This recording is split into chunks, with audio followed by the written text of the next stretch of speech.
Hannah Rockey called me up and said, would you like to do a story project with veterans as storytellers?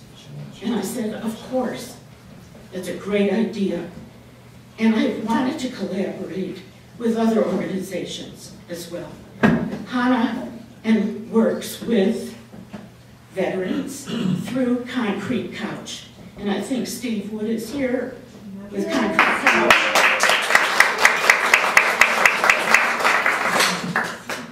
So with that, I would like to invite Hannah Rockey up to the stage. Hannah, welcome. Thank you.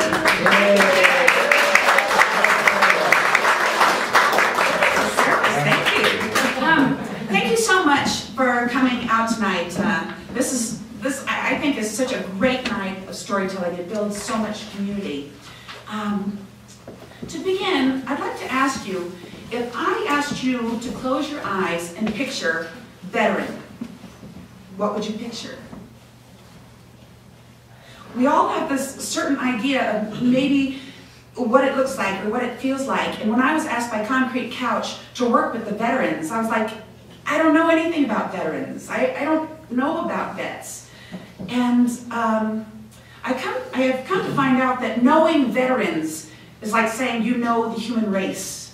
You don't. Every veteran is very different, and every veteran has a different story. In fact, it wasn't until I was sitting with one of my veteran friends and we were discussing things that he was the one who pointed out that both of my parents are veterans. I had never considered, they're just mom and dad. I got a hippie dad, artist, and a real conservative mother. They're not veterans. They're not what I pictured as veterans. Maybe it's because they didn't go to battle. And I was told by veterans over and over again, it doesn't matter. They're a part of the team. They're part of what makes things function. So my mother, she joined the Navy as a young girl. And she told them, give me any job but a desk job. So they gave her a desk job. And she worked at that for a long time until she worked her way up to be a maid and clean the offices and clean the toilets. And then eventually she taught the sailors how to swim. And she told me the story of one time she didn't have pantyhose for deck inspection. So she got a magic marker and she drew a line up the back of her leg and stood in line with the rest of the ladies on deck, and she passed inspection. And then she told me, little did they know that she was secretly dating the inspection officer. But not all stories are like that. I also interviewed my brother-in-law, Tom Donatelli, who fought in World War II. And he told me a story about when he was fighting against the Japanese and he got stuck on Starvation Ridge, surrounded by the Japanese. And they ate nothing but grass for 27 days. He said they had to dig holes to put their heads in so that their heads wouldn't be shot off.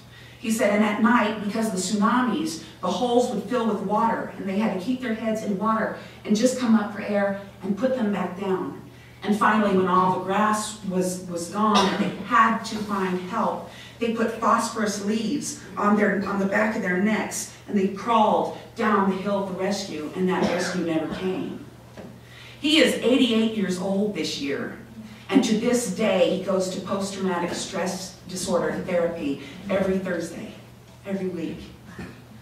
I was reading a book by Dr. Edward Tick, and he says that quite often our military people return home lost and confused, and they feel very much alone.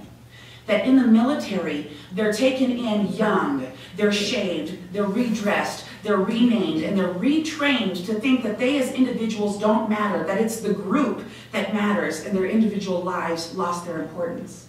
He goes on to talk about cultures in society where the same leaders and the same shaman that send their young off to war are the same leaders and the same shaman, and that same community is there to embrace them back.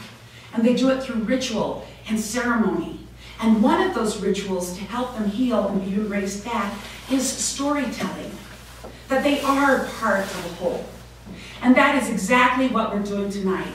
We're listening to our veterans' stories.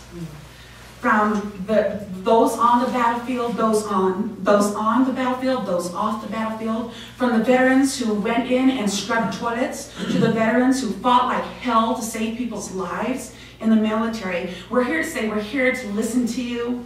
We honor you, we appreciate you, and we thank you.